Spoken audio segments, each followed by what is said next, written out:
Man, I get this work. All I do is work. All I do is work. All I do is work. Bessie B and man, I get this work. All I do is work. Yeah, all I do is work. Man, I get this work. Don't make money, then it don't make sense. You don't make money, then keep it 2 cents. Hating on me, cause the bitch gotta get it. They mad cause the bank account got 7 digits. I'm a boss, you a secretary. Money coming first, never secondary.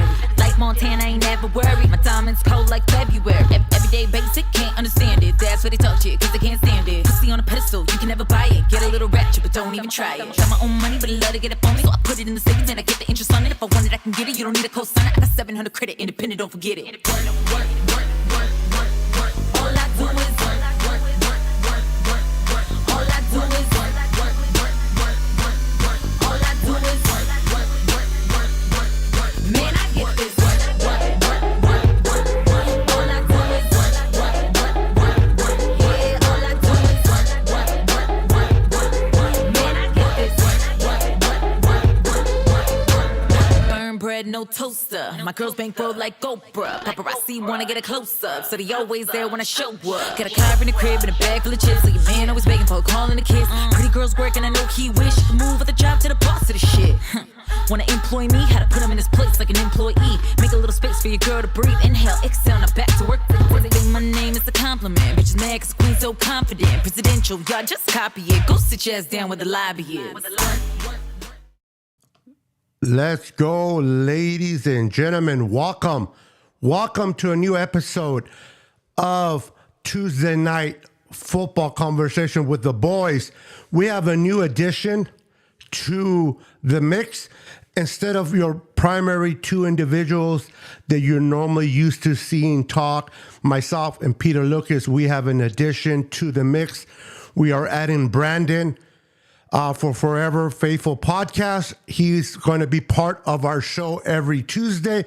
So make sure to lock in every Tuesday at 6:30 Pacific Standard Time to watch us 3 talk about the 49er football. But we're going to be doing this not just on the Niner Sickness podcast, but we're going to do this on all channels. So make sure to follow Peter on his channel. Make sure to follow Brandon on his channel. All the descriptions and channels are in the description below. Welcome, everyone. Let me introduce Peter Lucas, who needs no introductions, to the chat. How you doing, Peter? What's going on, Beto? Thank you for the kind introduction. Hey, we are riding high off this last victory. We're getting ready for this Thanksgiving for big men like me. Like we trying to get it in at this food table, and then after get comatose after another 49er victory against the Seahawks. That's what I'm talking about, baby. Let's go. And then we got the new addition. Right now, he's on his way home, so we might get a little bit of breakup in his internet, but once he gets home, he'll be okay. We got Brandon in the house. Brandon, you there? Brandon, can you hear us? Brandon's going to get fired before he even gets hired. Brandon. All right, so we'll get back to him. He's walking. We'll get back to him in a minute. He's trying to get home. He went to McDonald's and bought like 50 kids meals. Happy Meals. So he can get happy for the show. Welcome, everyone. We're going to get started. We're going to do our thing right after this.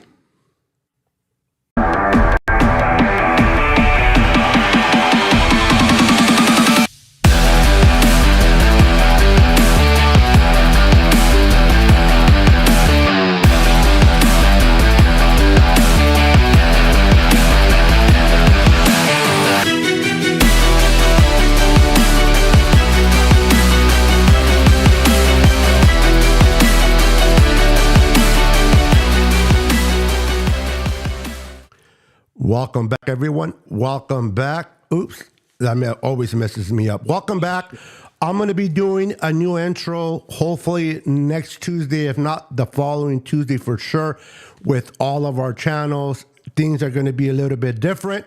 But myself, Peter, and now Brandon add into the addition. We're always going to be talking to you about the 49er football. We're going to bring you updates. We're going to give you our point of views on how we see the game. It's always nice to see it from different perspective. I may see one thing, Peter might see something different, and you get Brandon to see something different as well. And so you're going to get the perspective from all three of us, and this should be entertaining for you. And then we're going to do towards the end of the show, we're going to do a Q&A. You guys ask questions for either myself, Peter, or Brandon, and we will answer your questions to the best of our ability. Brandon, now that you're actually officially back, I was introducing you, but you were frozen. How you doing, Brandon? Welcome to the podcast with us now going forward. What's going on, guys? Sorry about that. I just got back home and connected to the Wi-Fi, so that's why I got disconnected. So, but yeah, I'm good. I'm here, ready for tomorrow. Not tomorrow. Thursday night football against the Seahawks. So that'll be fun to watch, especially on Thanksgiving. Yes, it's going to be fun to watch, man. So let's talk a little bit about the game that just passed, and then we'll break in the game that we'll be playing on Thursday on Thanksgiving. And for those that are watching and tuning in, happy Thanksgiving to each and every one of you. Hope you guys have a wonderful Thanksgiving with your loved ones and family. So let's talk, and I'm going to open it up with Peter. Let's go ahead and break down a little bit of the Bucs game. What did you like and dislike about that game from your point of view? So, I mean, it's impossible not to like what Purdy did, right? I mean, a perfect QB Come rating. on now. I mean, defense. I mean, held them to 14 points. They're now number one in the league or number two in the league in points. So I mean, Wilkes is obviously figuring some things out. He's improving on some things that maybe he was trying to get used to these players. And we had another 4-sack game. I mean, it all good signs going into this short week. I mean, we did have some unfortunate incidents. I mean, losing Hufanga for the year, but Jair kind of stepped in. Jair Brown stepped in and performed admirably. Made some really key plays down the stretch, and so I mean, hopefully he can step in and right where Hufanga left off, and we can just keep it rolling. You're on mute, bro. Yeah, I keep doing that because I don't want my birds to be in the background.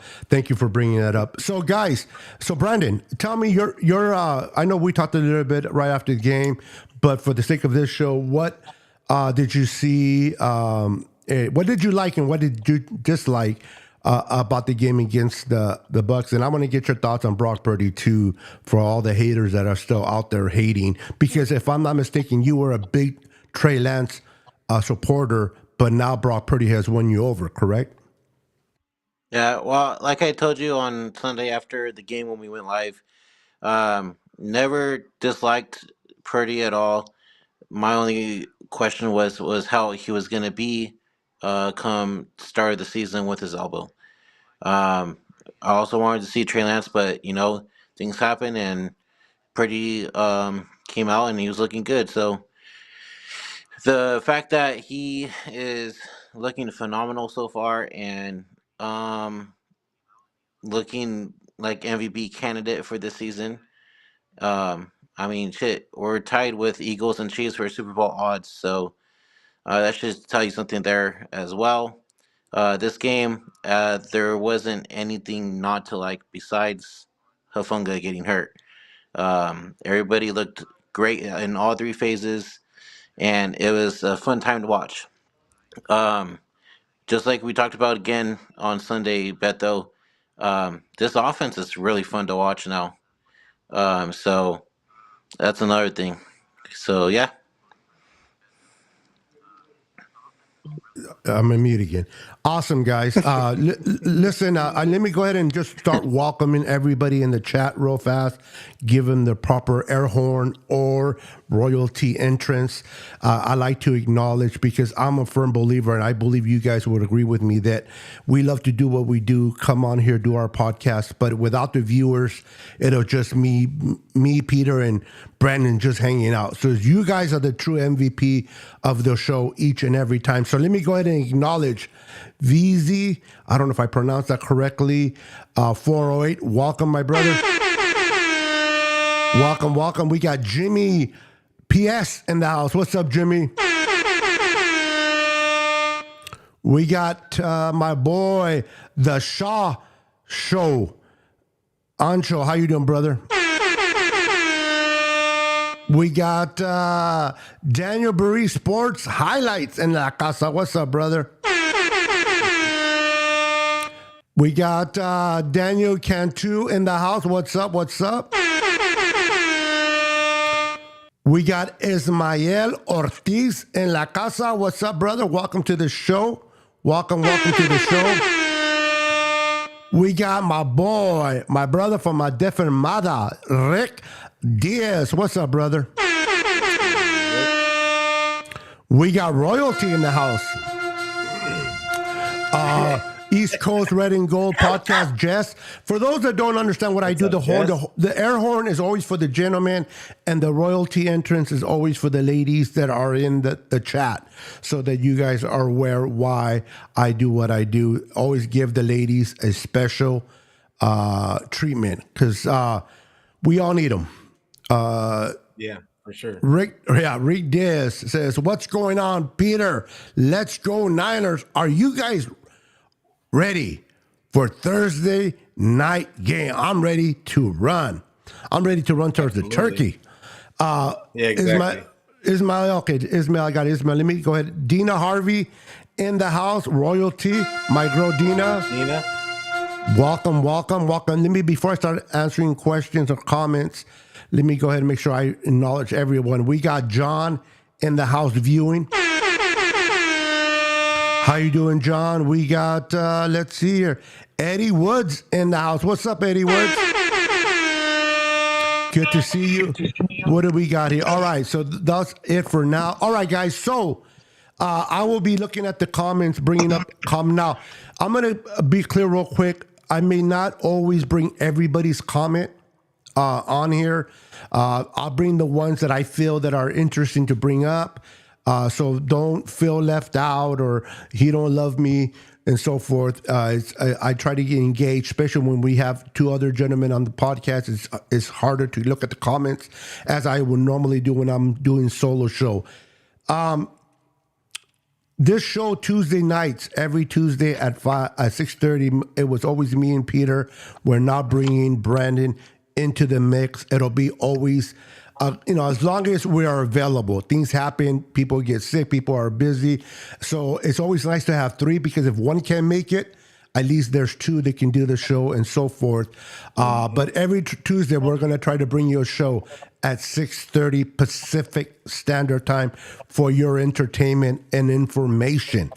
So we beat the Bucs 27-14. It should have been 27-7, but unfortunately, for those that are already heard, and if you haven't heard, Tanoa Hufanga suffered an ACL injury, non-contact, and now is ruled out for the rest of the season. So prayers and healing send his way to his family. Let's show our love for our safety back there. And as Peter mentioned earlier, Jair Brown from Penn State was brought in. He was drafted. He was the first draft pick of the 49ers last year in the third round. We didn't have a first or a second, so we took Jair with our first pick. He was been developing under Gibson and Hufanga. And for what I've been hearing and reading, he's been looking good in practices and so forth. But because you had Talanoa and you had Gibson, there was really no need to kind of bring in Jair Brown. Now, sometimes because of injuries, and it's unfortunate for Hufanga, But this is a door that is now open for Jair Brown. And this is a league that when the door opens, you got to take advantage of those opportunities. And when he first came in in relief of Hufanga, they went at him. And they went, and he kind of didn't he didn't backpedal. He kind of got like the only way I can think about it is like getting stuck in quicksand. He didn't move, and a 41-yard pass was thrown over his head, and he just got blown on that. But did he crawl and go into a little hiding shell and look like, oh, I can't do this? Or did he step up? In my opinion, the kid stepped up. He had some great blocks. And then to end the game, he had an interception. He showed a little bit of life. Peter, and then I'll ask Brandon, what did you like about Jair Brown? And do you think this kid, because he looks like he got better the more he was playing in that game, do you think this kid, with now the opportunity to play for the rest of the year, will benefit him and get him and help us this year, but get him really good for next year when it will probably be him and Hufanga as the starters? What are your thoughts on Jair Brown, Peter? And then Brandon, you'll be next. I mean, initially I was kind of scared because he got burnt, and honestly, the pass breakup, he got burnt on that one too. If Baker Mayfield hadn't gotten hit when he was thrown, it might have been a different result. But but still, the fact that he was even in the play to make that pass breakup and then to get a pick, even though it wasn't at him, it was off a deflection. It's it looked good. And then I'm hearing from other people that the tape guys of the 49ers, they're all saying that he was in pretty good position throughout the his snaps after he came in. So I'm pleasantly not surprised, but I like the fact that he's coming in ready, and it's only the time the extra snaps are only he's going to get better as he gets more snaps. Most players do, and I think that I would love to have our all-pro guy in Hufanga out there, but it's nice to know that Jair Brown is willing to step up if needed. What about you, Brandon? I agree with everything what Pete said. He first got in there and he got beat. I think he had that penalty as well. Come back out that last series, and Jair Brown seals the deal and wins us the game with the interception in the end zone. So like me and Beto were saying on Sunday after the game, the more the guy was playing, he looked better and he looked more comfortable. So I'm excited to see what he brings to the table tomorrow. See, I keep thinking tomorrow's Thursday. You're hungry, that's why. I'm on vacation, that's why. So everything's all messed up. You gotta love vacations, bro. I've been on vacation since 2016. Yep. It was the last day I worked, bro. So I love it. No, I hear you guys. Listen, I know we're talking about the Buccaneers, and we're gonna move on to the Seahawks. I'm gonna just do this. We're gonna make this show a little bit exciting. We're gonna go on a rant, all three of us, and because I really feel that Brock Purdy doesn't get the love that he deserves. I'm tired of hearing. And I want you guys to bring it. When I give it to you guys, when I give you the microphone, I want you to bring it. I want you to speak how you feel, because I feel that there's a lot of Trey Lance guys out there that wanted Trey Lance, I wanted Trey Lance. I was looking forward for Trey Lance to come in and do his thing. I was excited. I was happy that he got drafted by us. He just didn't work out for whatever the reasons are. He didn't work out. And Mr. Irrelevant, pick 262 was taken, and he's just showed us in that Miami game that this guy was the real deal. I understand to be kind of critical in the beginning, like, is this guy the real deal? What about against Tampa, the following when he had to start? Our defense is going to look at tape. Are he going to make the proper adjustment? The kid did nothing but win, win, get better and better and better. The only game he lost last year was the NFC Championship game because he was not able to finish the game due to injury. Then because of that injury, the whole offseason, all we heard is he going to be the same Brock Purdy? Is he going to be worse? Can he come back? Is his career over? All this negativity. And there's a lot, not everyone, but there's a lot of Trey Lance fan base that want to see Brock Purdy fail. It's like to them, it's more important to be right than for our team to be successful. Like they want to be right. They want to see Brock Purdy fall on his face, eat egg, so they can say, I told you so, that he wasn't good, rather than saying, hey, I'm a Niner fan. I was rooting for Trey, but Brock came in. He's making our team good. I'm going to support him because overall, I carry the Niner logo, not the name on the back of the jersey. So, Peter, I'm going to start with you. So prepare yourself, Brandon, after that. What is it about people? They can't just accept that Brock Purdy is not a mediocre quarterback. He's not just a system quarterback, but he's a quarterback they can adjust and can go off plays and make plays during those times. So I want to get your thoughts, and I want you to lay the wood, bro. So, I mean, there's a few things here because number one is you've got the people that watch ESPN and then Fox News.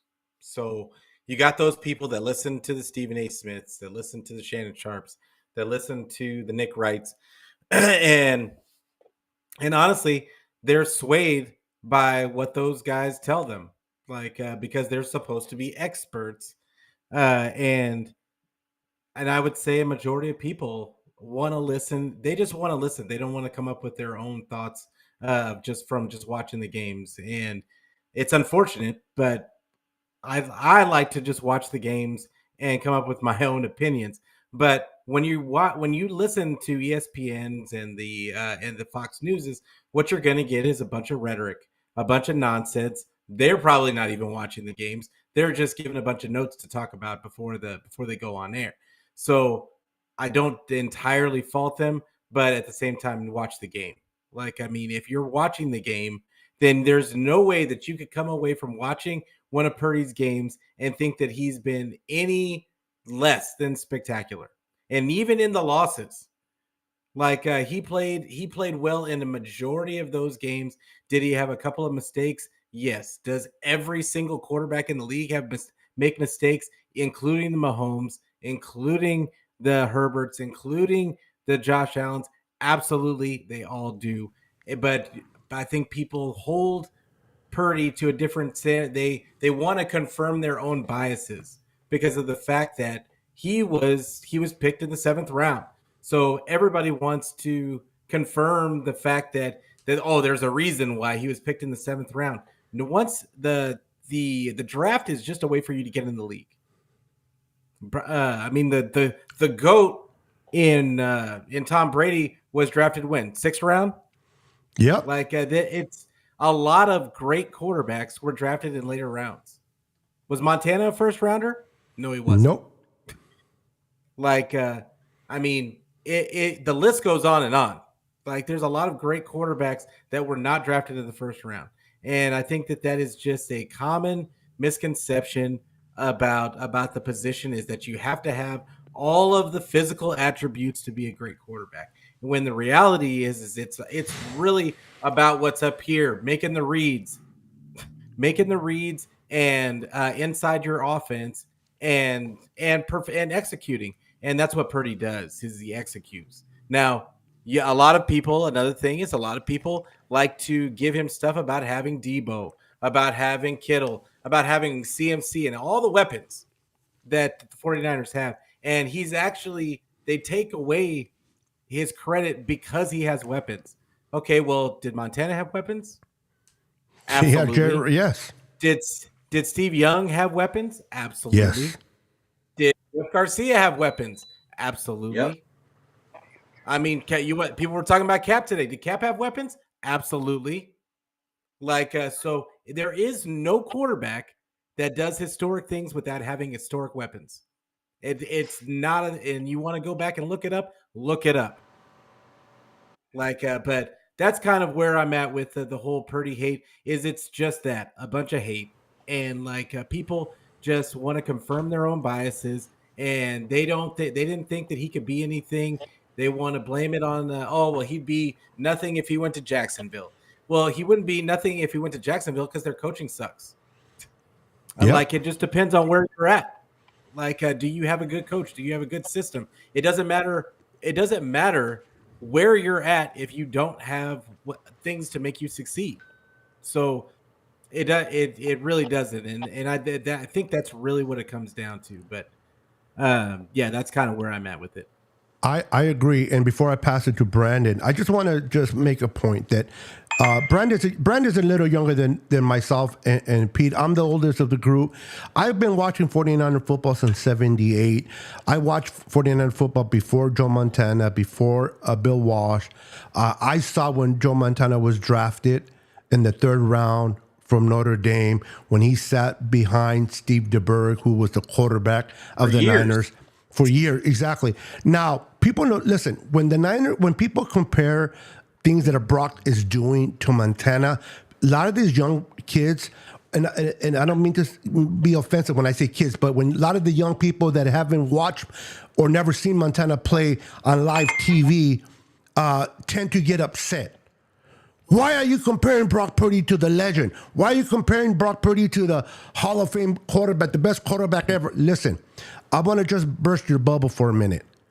Joe Montana, before he became a 4 Super Bowl champion, Hall of Famer, he was a kid that was drafted in the third round. There was a reason why he was drafted in the third and not in the first round. He was taken in the third. A lot of teams passed him up, as they did for Tom Brady. Joe Montana had to be developed into who he was, and everybody now knows because of the history that Joe Montana was who he was. But a guy like myself, Pete, that watched Montana come in, he wasn't the Montana that he was when he retired. He struggled. He turned the ball over. He made mistakes. People were questioning Montana. Jerry Rice, when he came in as a receiver, all he can do is fumble the damn ball. He couldn't catch a cold in the freezer. And people thought he was going to be a bust, and he's arguably the best receiver of all time. My point before I give this to argue, but not arguably, you're absolutely right. He is the best receiver of all time. Before I pass it to Brandon, I just want you guys to understand, Brock Purdy is in the process of going through his career. But what he's shown so far in his early career gives us a glimpse of hope that this kid is a special QB.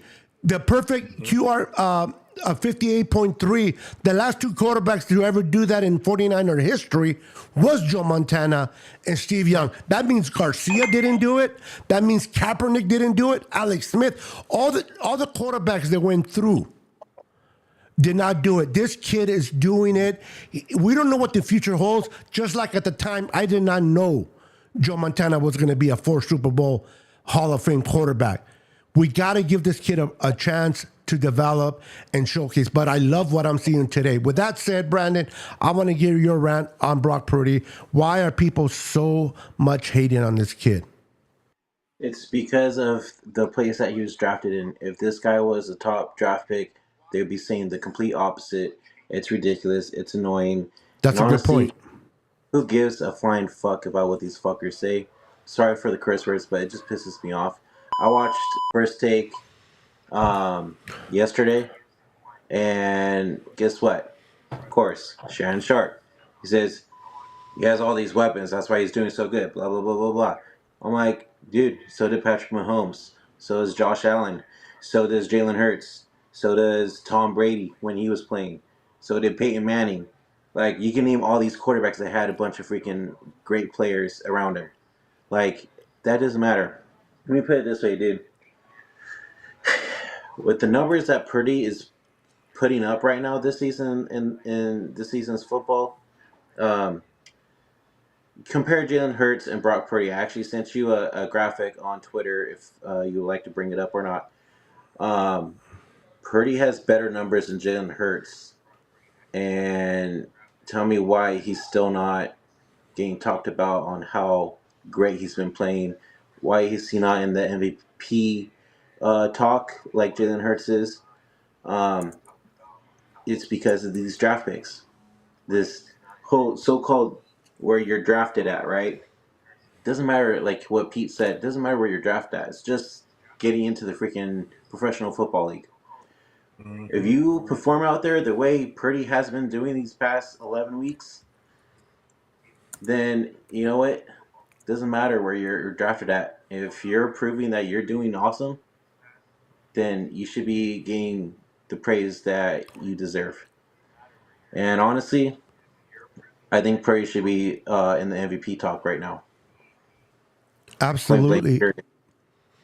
Absolutely. And real quick, just to your notation about the graphics on Twitter, what I'm going to do is I'm going to create a whole situation where whenever you bring stuff like that, articles, or either one of you, I'm going to be set up for the next show where I can be, where we can switch to that scene and we can emphasize either videos, we can emphasize articles. I'm going to be more prepared going forward to make this show more smoothly and informative to our viewers. I just want to comment real quick on Mr. Brown, Ronnie Brown. He says, I've watched football for over 40 years. As I've seen without the superstars on the field, Purdy is mediocre. Let's be honest. And I'm a Niner fan. You guys must look at the first fact. Now, I'll let you guys respond. And here we welcome everybody's opinion. We do. We may not agree with everybody's opinion. We can strongly disagree, but we do welcome everybody's opinion and comments. So thank you, Mr. Brown, for putting your comment up there. I'm just going to say this. The worst game in those three losses without Trent Williams and Deebo Samuel was the Browns game. That was Brock Purdy's worst game of those three losses. And yet this kid was still yes, he was able to bring back the Niners to a field goal for a chance to win. It wasn't Brock Purdy's fault that Jake Moody missed the 41. And a 41 should be automatic for these kickers. All right? It's not like it was a 65 kick. And he brought him close He missed enough. one earlier in the game, too. Yeah, he missed one earlier. So Brock Purdy did his job. The Vikings, the defense had a part in it, missed tackles. That's not Brock Purdy. The Cincinnati game, missed tackles. Now, the turnovers, yes, he made some mistakes. But the kid is a gunslinger. He's not afraid to put the ball in harm's way. Like that first touchdown against the was it the Bucks, where he threw it to, no, it wasn't the Bucks. I think it was the Jags, where the first touchdown to Ayuk, where we're like, whoa, he threw across his body. That's definitely a no-no. And I understand that. Even Kyle Shanahan said, never do that again. But I'd rather have a quarterback that does that, improvises, takes a risk, and makes a touchdown than someone that plays too safe like Jimmy and shuts it down or throws the ball away. He gave us, this guy gives us chances to win. Now, every quarterback is going to have his slumps without their key players. Steve Young had Jerry Rice and Terrell Owens. Joe Montana had Steve Young, Brett Jones, John Taylor. He had great play. A lot of quarterbacks have great players. Okay, the one thing that people cannot say is that Brock Purdy, one thing you can't teach, I should say, is the ability to stay calm in the pocket, the ability to process what's going on in the field. I seen quarterbacks with great arm, guys. I seen quarterbacks 6'4", 6'5", look like you. Look at Russell, Russell, the one that went to the Raiders, first pick overall, had all the, but he didn't have it up here. He didn't have the ability to process. That ability to process is where Purdy thrives in. If Purdy was a foot taller or two, he would have went in the first round. This kid is special. Niners. He beat a couple of first rounders, didn't he? Wasn't the guy from the Jags, Lawrence, a first rounder? Wasn't Yes, absolutely. Baker First Mayfield a overall. first rounder? First overall? Both of the First, who won those I games? think they both were first overall. Exactly. One to the Browns and one to the Jags. And then the only and I believe the only one he lost that was the first pick was Joe Burrow. That's the only one. He beat some other ones. So I'm gonna give it to Brandon, and I'll give it to Peter. I want your thoughts. I know you were fired up right now when I was talking. To your to reply to Brown that you need key players. Do you think he's mediocre when Trent Williams and Debo's not there? No, he played phenomenal in those games that they were missing. Uh, it's just our defense didn't look too good as well, and people are going to blame Pretty for that. But it's the defense was struggling those games, but Pretty was putting up numbers still, and I mean, shoot, I think the Vikings game was what? I think he had like 300 and something yards, right? Yeah, like Something like that. 370. Yeah, see, so like you're putting up numbers, but we couldn't win the game. But he still played good in that game, even though we lost. Like it wasn't all on Purdy. It was defense. It was all three sides. To be honest with you. So I mean, yes, he made stupid mistakes with the interceptions or whatever. But all quarterbacks do. But people are gonna bash on Purdy because he was the last overall pick, and people are getting mad because this last overall pick is doing better than what anybody expected to. Yep. And before I pass it to Peter, I'm going to give it right to you, brother. This comment from Brown, I just want to read it. It says, let's go back to the Philly in the playoff game. Putting pressure on Purdy, and he will fold. It's way too young to crown him the best to do it. Win is a win. Now, I don't know about my guys, and I don't think they are. Nobody's crowning him anything. We're just acknowledging his abilities. Now, you said putting pressure on Purdy, he will fold. If anybody watched the Monday Night Football, how did Patrick Mahomes, who arguably everybody wants to say he's the best quarterback in the NFL today, and arguably he is, how did he look against that Philadelphia defense when they were all over his face? He folded a few times. Every quarterback In the Super Bowl. In the Super Bowl, brother. he didn't even. How many yards did he have in the Super Bowl? Yeah, He had like a couple over 200. yeah. Like I mean, it was. Yeah. Anyway, like I mean that. Go for it, bro. Do your rant. Yeah. Here's the thing, and like I said, right. Like I mean, I get it. Nobody's giving Purdy any excuses for the times when he makes mistakes. He made mistakes. My point is that every single quarterback in this league makes mistakes. Patrick Mahomes makes mistakes. Josh Allen makes mistakes. Herbert makes mistakes. And correct me if I'm wrong, how many quarterbacks have Super Bowls in the league right now?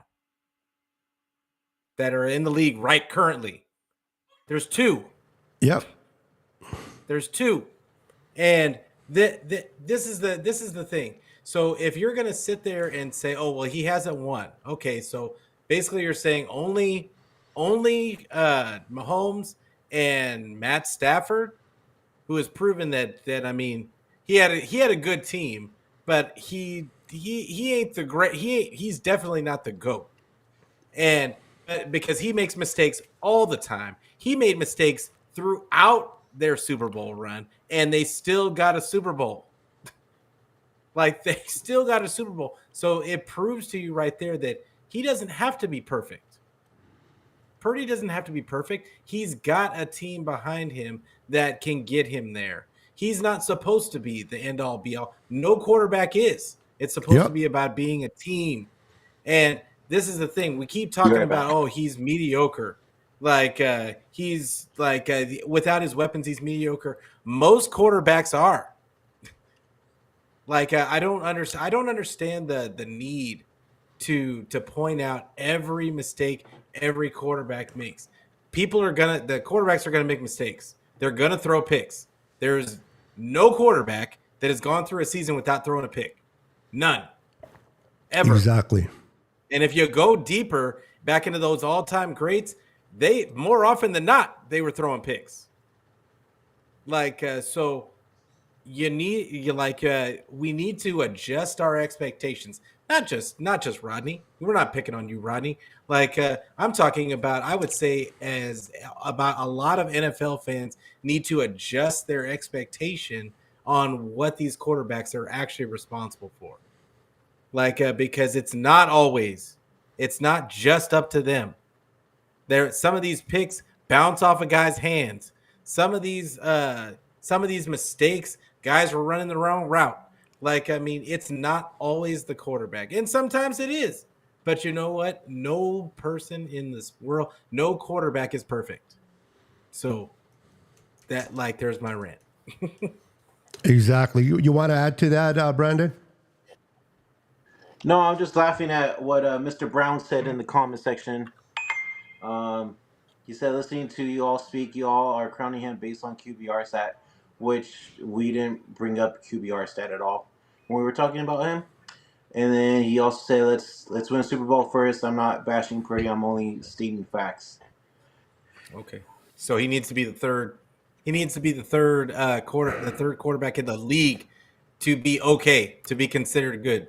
Okay. You know, it's funny. It's funny. I know we're talking about Brock Purdy. We're talking about quarterbacks, but it's funny that a lot of people, always has to associate success with Super Bowl trophies.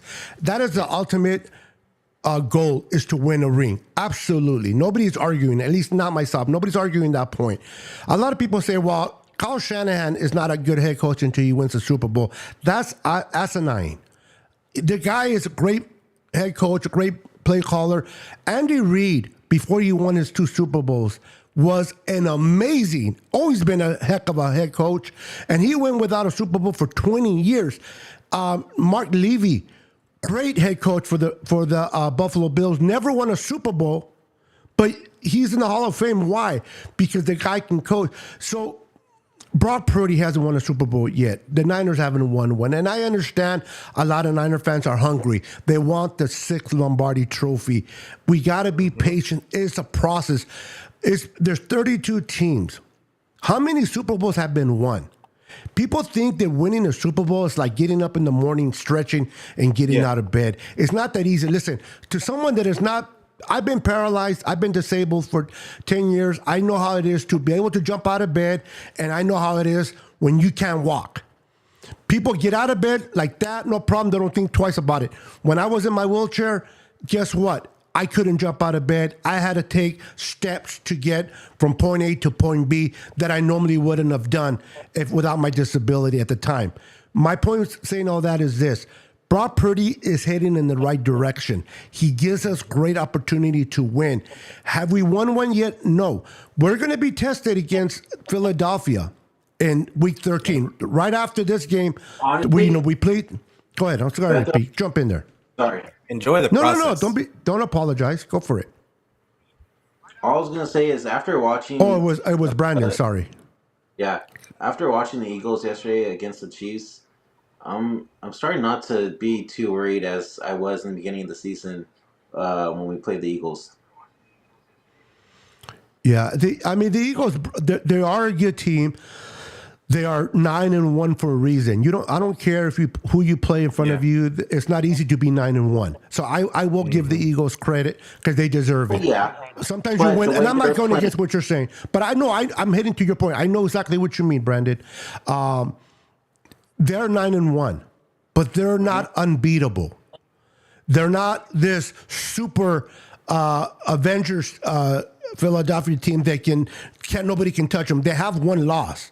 Okay, my point being is if anybody can beat the Eagles in Philadelphia are the 49ers with the roster that we have, as long as we're healthy and we execute the way we need to execute on all sides of the ball, special teams, offense, and defense. We got to put pressure, we got to stop the run, and we got to run the ball. But if there's a team, listen, John Lynch and Kyle Shanahan took over the team in 2016. We all know how this team was prior to them. It was garbage. It was hard to watch. The Chip Kellys, the Jim Tansulas, the Mike Nolans, the Mike Singletaries. It was hard to watch football. Awful. Awful. It was awful. Until Harbaugh came in, and we got a little taste. And then when we lost Harbaugh, we're like, oh shit, here we go again. And I mean, it almost got pretty much worse. It was Yes. it always became worse after Harbaugh. So Exactly. I was mad when they got rid of just Harbaugh. enjoy it. Enjoy. What's wrong with enjoying? What is Thank wrong you. with just enjoying success? Like, I mean, Exactly. if a guy is putting up number Preach one it, bro. quarterback in the league numbers, it doesn't matter what the weapons that are around him. Like, you're supposed to celebrate it. I mean, now granted, you can say, well, let's wait and see what we see in the playoffs. But at the same time, I mean, what are we going to say? We're just not going to enjoy the wins? Come Like, on. enjoy the wins. Come on, Pete. Enjoy. Why are we looking a gift horse in the mouth? Like like we're talking about what Philly did to Brock. It was an unfortunate incident. Who cares? It's a new season. It's a new season. We have another chance to do better this time. And and now, I mean, Brock is looking really good. And I, for one, am going to enjoy it. I don't care what the reason is that he's playing so well. I don't care if it's because of the weapons. I don't care if it's because Shanny. I don't care if it's because of all three. Like, it's the fact of the matter is the stats are there. They're getting victories. Just enjoy it. And it's fun to watch them too.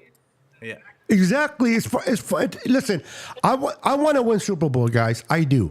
I want to win the 6th Lombardi Trophy, but I want to be relevant.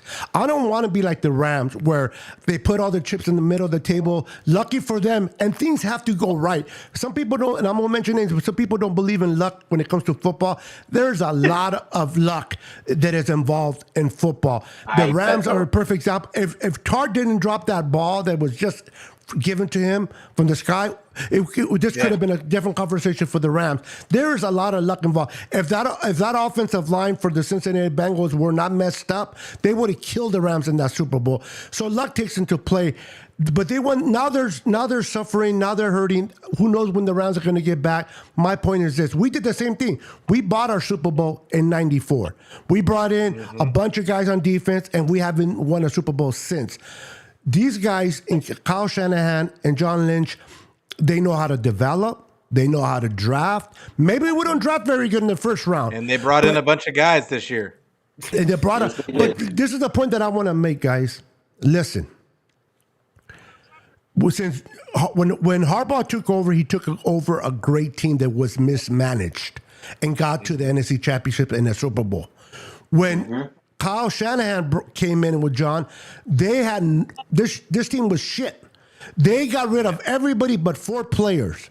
They completely got rid of the roster. They built the roster from the floor up, and in 3 years, we were in a Super Bowl that we could have won, that we lost in the 4th quarter.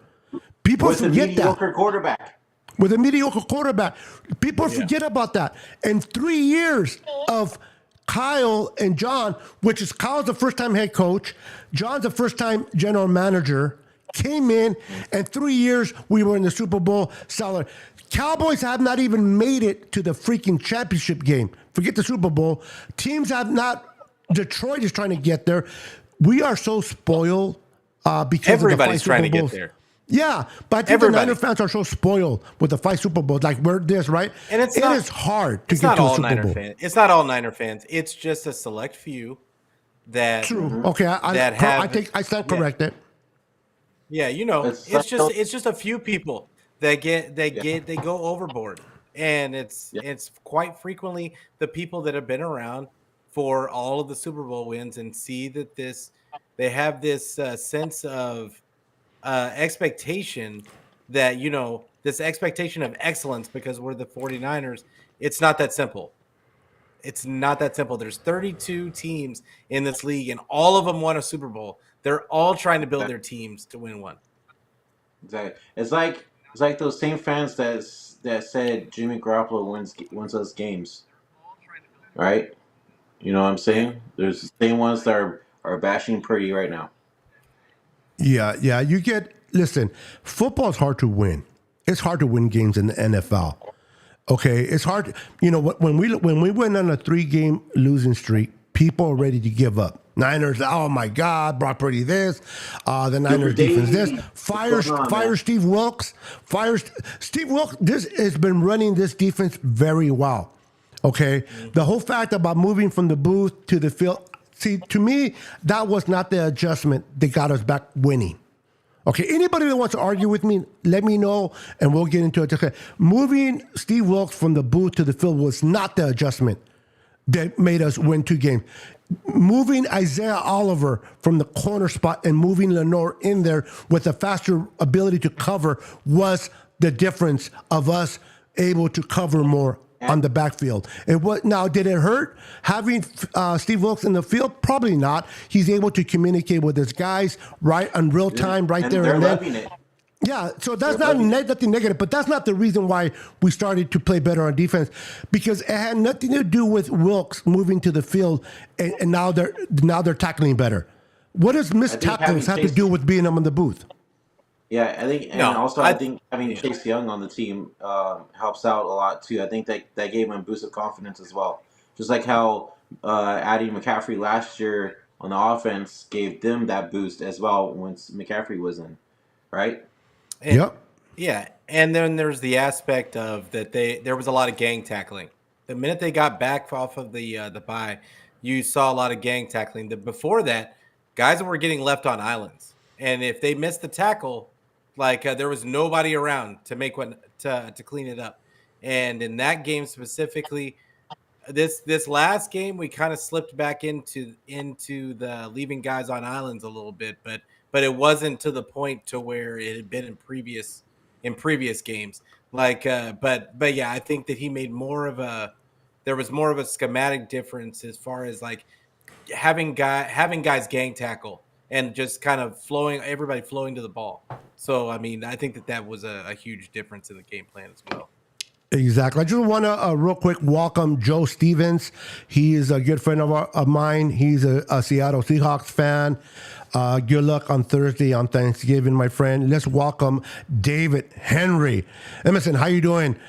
David, good to see you. Dave. That's Mr. Super Dave, the OG from Real Talk Niner Talk. So shout out to him. Thanks for Great tuning guy. in, Shout out to him. Oh, Great. okay. We got the lovely royalty. We got Laura Cat. How you doing, Laura? Nice to see you in the chat. Thank you for stopping by and hanging out. Truly appreciate it. So listen, guys, we're now. Let's move on now to the Seattle Seahawks. What are 3 keys, Pete, that the Niners have to do, in your opinion, to get a victory on Thanksgiving and sit there and take a bite of turkey at their 50-yard line? What is your thoughts on that? And then I'll ask Brandon the same question. So 3 things. I would say the first thing is to stop the run. Okay. I think that Kenneth Walker got knocked out of last game, so I don't know if he's playing in this game. And Thank you. So that's going to be a key aspect of this game, because Geno, their whole offense is predicated around the run and building play action off of that. Their whole passing game is predicated on playing off the run. So Geno having taken a step back this year because they haven't been able to run the ball as well as they had, is a huge aspect. And they haven't found a way to use DK. I think DK is a big thing, and how Shavarius Ward guards him. Shavarius Ward always plays DK well, and that's really Shavarius Ward, Mooney Ward's thing, is playing those bigger receivers. He always excels against the bigger receivers. So I think that that's going to be a huge key to this game. And then the last one is they're playing on a short week in Seattle, and what's the weather going to look like? I'm kind of iffy, because this is the time of year, especially in Seattle, where I'm wondering what the weather's going to be like in that game, because the last time we saw Purdy in bad elements, it didn't look so hot. So that's my last key is this time of year. Every game I'm going to be looking at the weather report.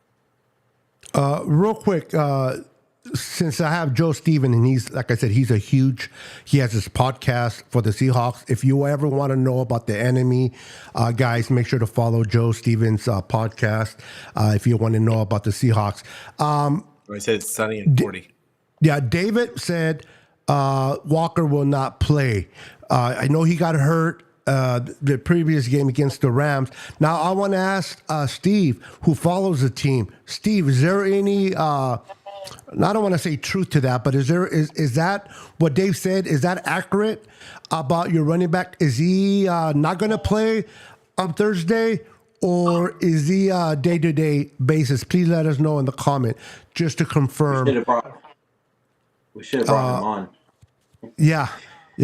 David Henry says, Geno Smith arm is not 100%. I think he has an issue with his elbow. That might be an issue. I think Geno is questionable. Yeah, and then Steve. Oh, yeah, they did say something about he may not even play.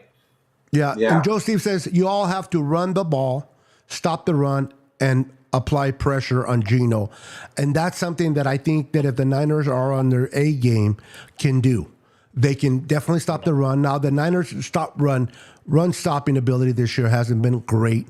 They're still work in progress, but they're getting better. The addition of, like Brandon said, the addition of Chase Young helps out tremendously because he now allows Bosa to get freed up a little bit. He allows Eric Armstead. As you notice, Eric Armstead play has gotten better since the addition of Chase Young. On fire. And that reminds me of the 2019 when Buckner was in that spot and it was D Ford. And Eric was able to step up. We got the crazy speed at the edge rushers. The quarterback runs in the pocket, and guess what? You're going to say hello to my tall friend, Eric Armstead or Hargrave in the middle. Okay, and if they run to the outside, they're going to run into the boys on the outside. So this defense, if they continue to collectively play better and put that pressure with the front four, we should be able to take control of this team. We just got to be careful of those big. The big question mark for Thursday is going to be two things for me. How is Jair Brown going to do? And and I know he hasn't been playing great, but I heard that Spencer Buford is hurt and may not play at guard. Okay, so we're Aaron already Banks out. is probably playing though. Yeah, so hopefully we can move Feliciano over to Feliciano over to right guard. And if Banks comes in. But whenever you have to make adjustments in the offensive line, it's not great. Now, with that said, the offensive line has not been great. Not bad. It hasn't been great. But yet Brock Purdy, under all that pressure, is leading in a lot of categories in first place. And then with this offensive line, imagine if we can give him proper protection, what this kid can do. Yeah. They also signed Ben Barch from the Jaguars. Yeah, I was just going to say that. They pushed him out. Yeah, they had to, because they took him off the practice squad of them. They had to sign him to the 53-man roster. And I think the reason why they were able to do that too, because they put Hufanga on the IR. So that was a spot that was available, so it was perfect. Chris Hansen is in the house. Chris, how you doing, sir? Good to see you, my friend. And I just want to real quick say to Ronnie Brown, listen, I appreciate your comments. I appreciate your input. You're making the chat live, man. You're always welcome to come in. I know you said something earlier about bringing you on our show. Not today because of the way we're set up, but if you ever want to come on our show as a guest, I'll talk to my guys. We can make it work as long as we can keep it civil and cordial on a future live. Definitely. But we appreciate you being here. He says it's going to be sunny and 40. Oh, I like that. That's always a good thing. We got Dawn in the house. Rose, my little young sister. A mother of two beautiful girls, Ariel and Jayla. She's an amazing mother. She has 2 amazing daughters, a husband that it's okay, only way because he's a Raider fan. But I'm pretty sure he's a great father. I gotta give them a little hack with that. Now, Dawn is someone that I met on here. She's been a supportive of my channel on social media. She's a sweet person, man. Thank you for your faithfulness to my channel from day one. Appreciate you. We got, let's see, the Niners need to ensure that they don't beat themselves in this game, which means not making mistakes. Good point to bring Penalties, up. execution. This is where I want execution, yes, no penalties. this is where I want to bring up next. The penalties has been kicking our ass. Too many penalties. Every game that we play, we out penalize the other team, whether we're home or away. Brandon, and then Pete. What can the Niners do? And try to break it down other than just stop, don't penalize. But what can they do to try to fix this issue? Honestly, number 1, don't get ahead of themselves, and 2, Okay. play clean football. That's my main 2 things right there. Play clean football without getting any penalties. Right? No, like Travarius Ward, for example. None of that holding or PI stuff. Like, because Mooney Ward's been struggling, man. He's getting a lot of penalties called on him. So that needs to change for sure. Clean up that act. What else? I mean, it's just the little things that they need to clean up, and they'll be all right. And with playing a division rival on Thursday, we have Seattle's number right now, so I think we'll be okay. I don't think we'll get that many penalties like we have been for the past couple weeks.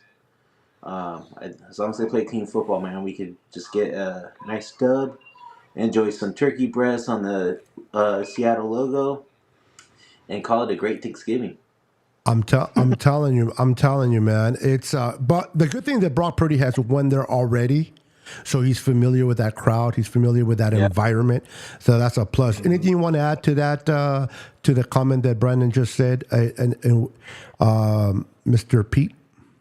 Yeah, I mean, it just really comes down to execution and really coaching with Kyle. And I agree to a point with Brandon about the issues in the secondary, but at the same time, there was a couple of those calls that are just brutal, and there's nothing that Mooney Ward could do, and like they were going to call it, period. Like you see it every week, and the league doesn't like defense, and teams know this, so they're just going to throw the ball up and see if they can get a penalty. That's what's going to happen, and the 49ers have to be ready for that. Like now, with that being said, on the offensive side, they've just got to execute. Like Kyle loves to do all these bells and whistles and motions and all these different things. Okay, well, it has to be executed to perfection. Otherwise, you're going to get penalized. I mean, I don't expect him to simplify anything, but at the same time, they've got to execute cleanly, and the plays got to be run right. The offensive line can't be getting ahead and getting illegal procedures and all the other stuff. Like they just can't. They can't start in a hole, because what that does is that kills the running game. There was during the losing streak, they were averaging like less than 20 carries a game because they were just put in holes because of penalties, holding penalties, illegal procedure penalties. Like it was just execution stuff. So it's all about execution to me. Agreed. What about you, Beto? Absolutely, guys. Look at me. I'm so excited. I got my little voice back. I'm fired up, guys. I am so fired up to have David Villa in the chat. What's up, David Villa? We're going to kick the heck out of those Seahawks. All right, enough of that little voice things. Welcome, David Villa, to the chat. Welcome. Appreciate you guys in the chat. Yeah, so this game is going to be fun. It's going to be 3 games on Thursday. 9:30 is the first game. I think it's Detroit taking on the Bears, if I'm not mistaken.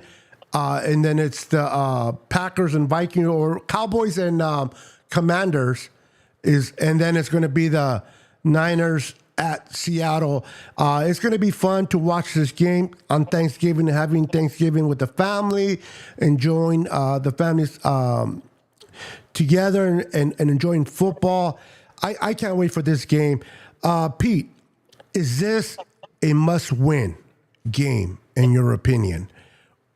We want to win it, of course, but do you think it's a must-win game? Because they are one game behind us, and they're no longer tied because of the loss to the Rams. Mm-hmm. Do the Niners need to take advantage of this and keep one step above the Seahawks? I think it's absolutely a must-win just because they have to keep pace, not just with the Seahawks, but they have to keep pace with the Eagles.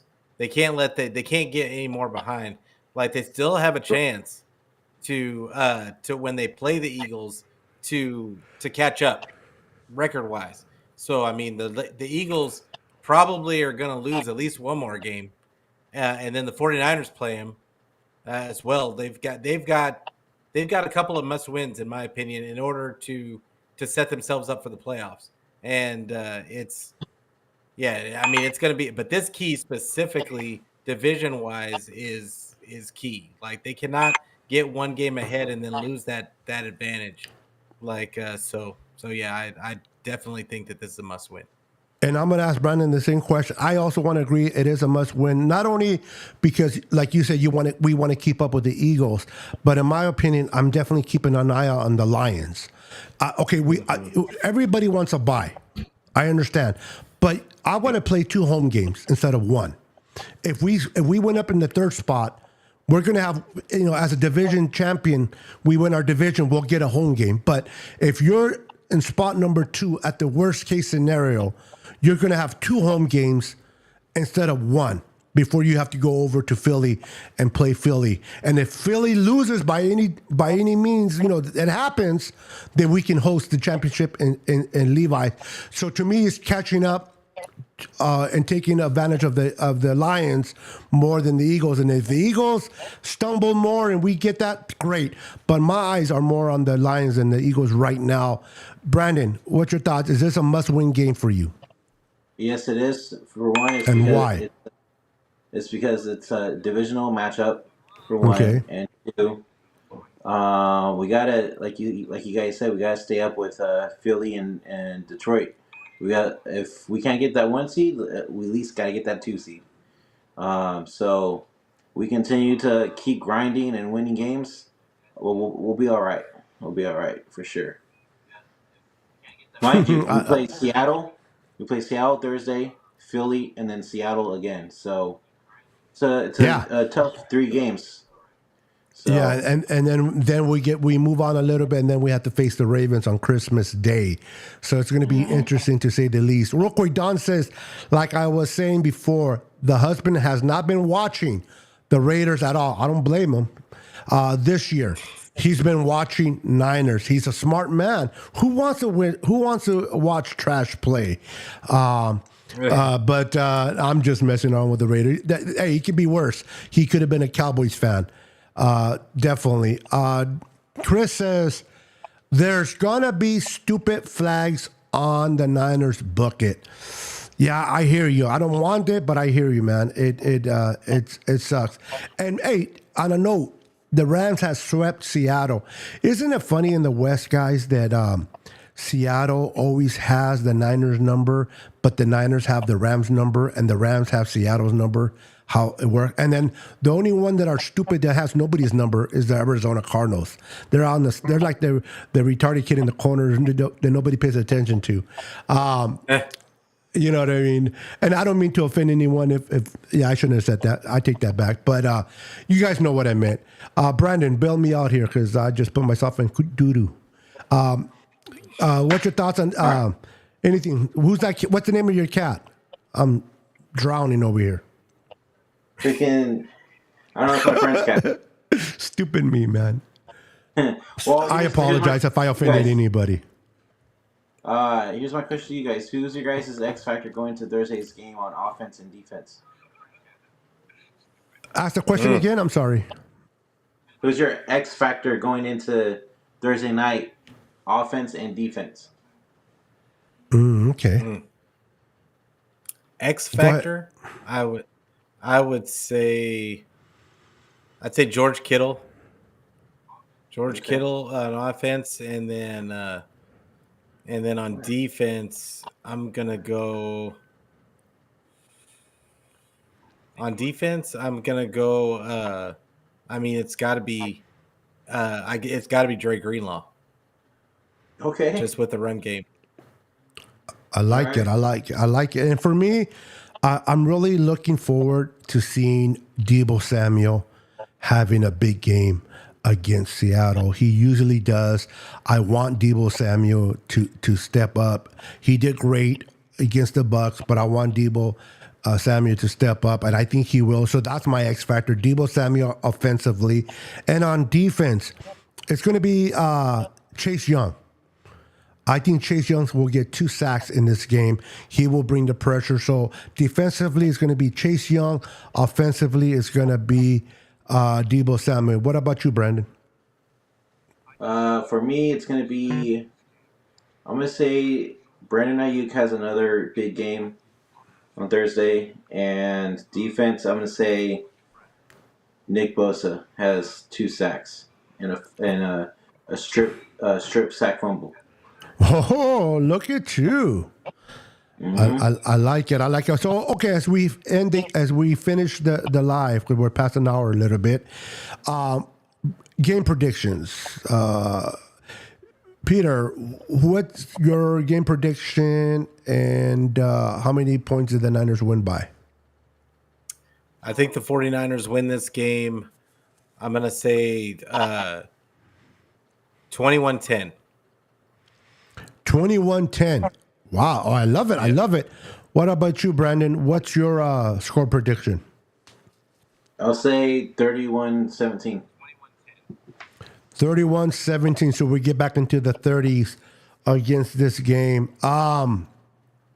Okay, for me, I'm looking at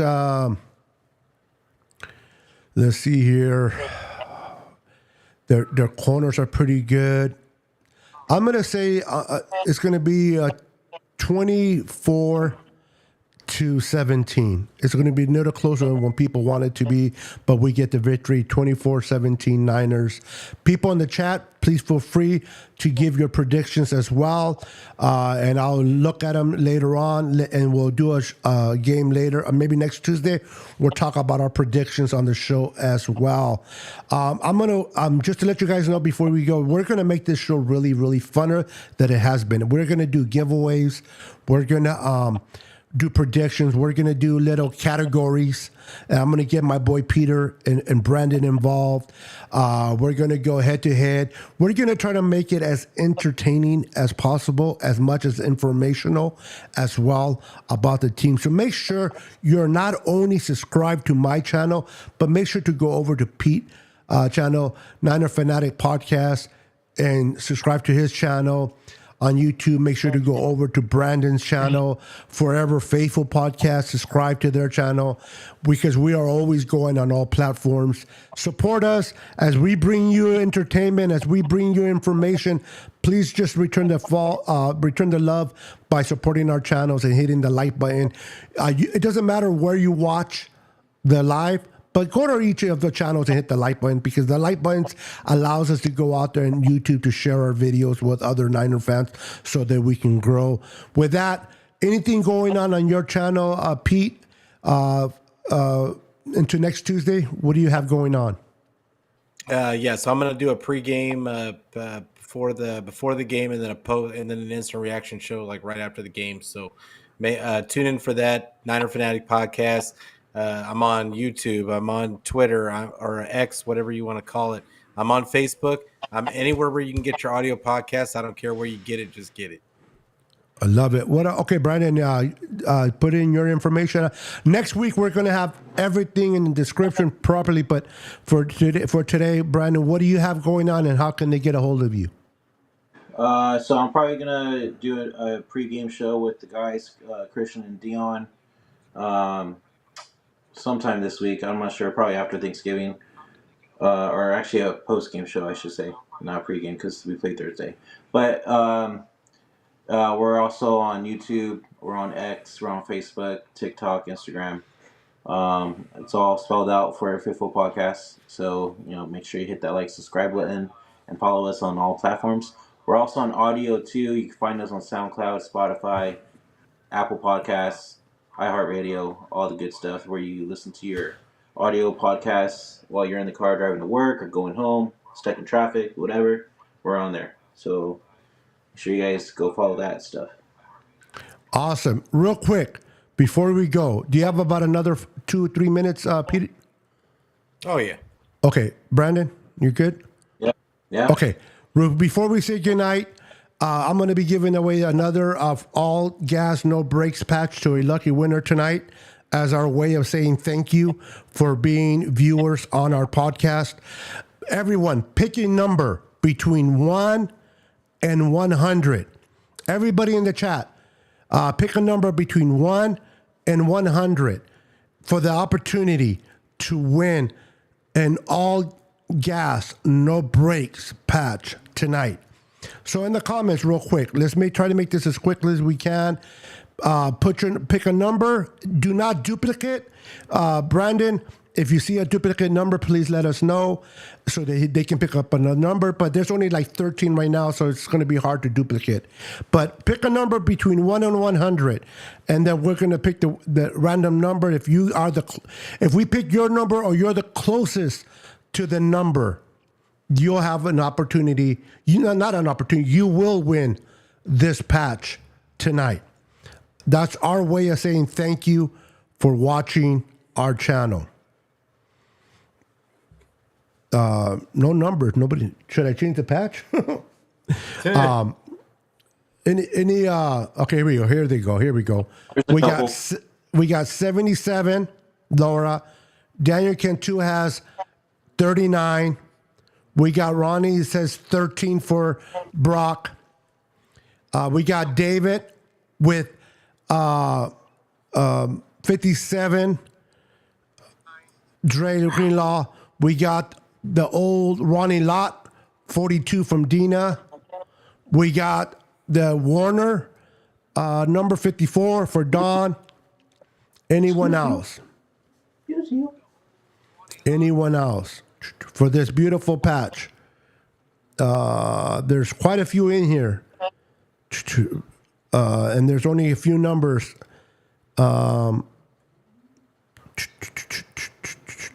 Anybody else? If not, one of these 1, 2, 3, 4, 5, 6 people are going to have the opportunity to win this patch tonight.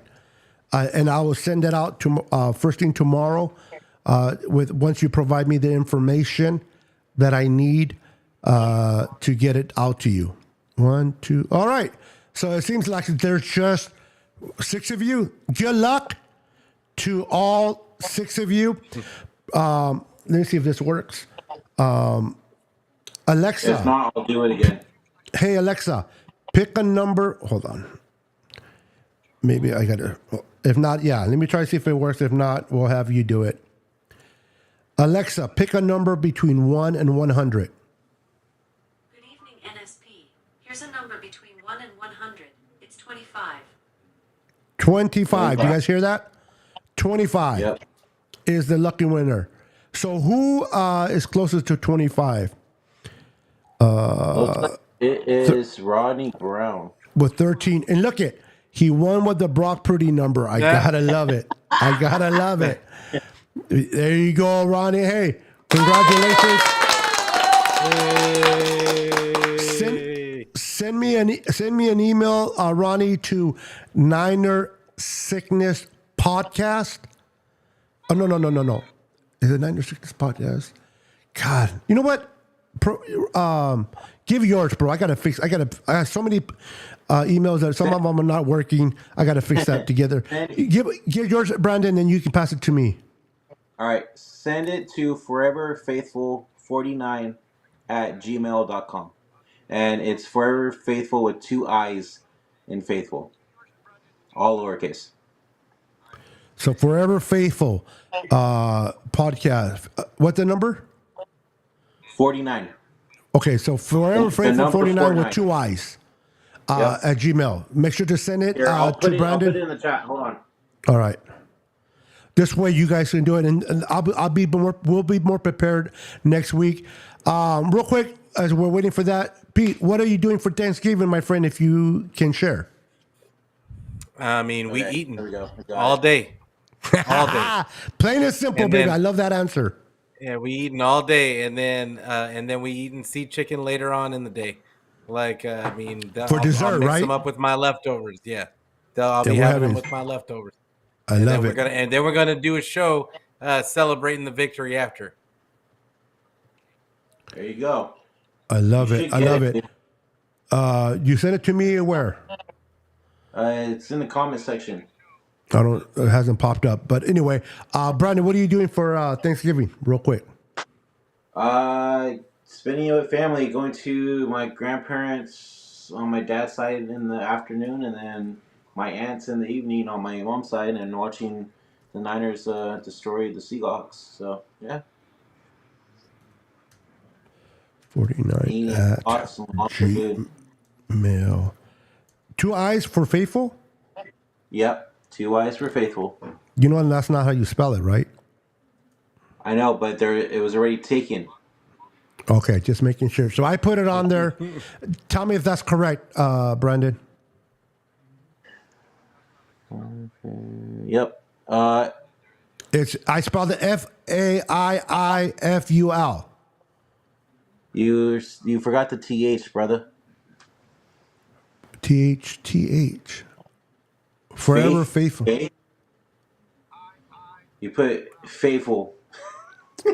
Oh, well, that's the way you spell faithful. No, Yeah.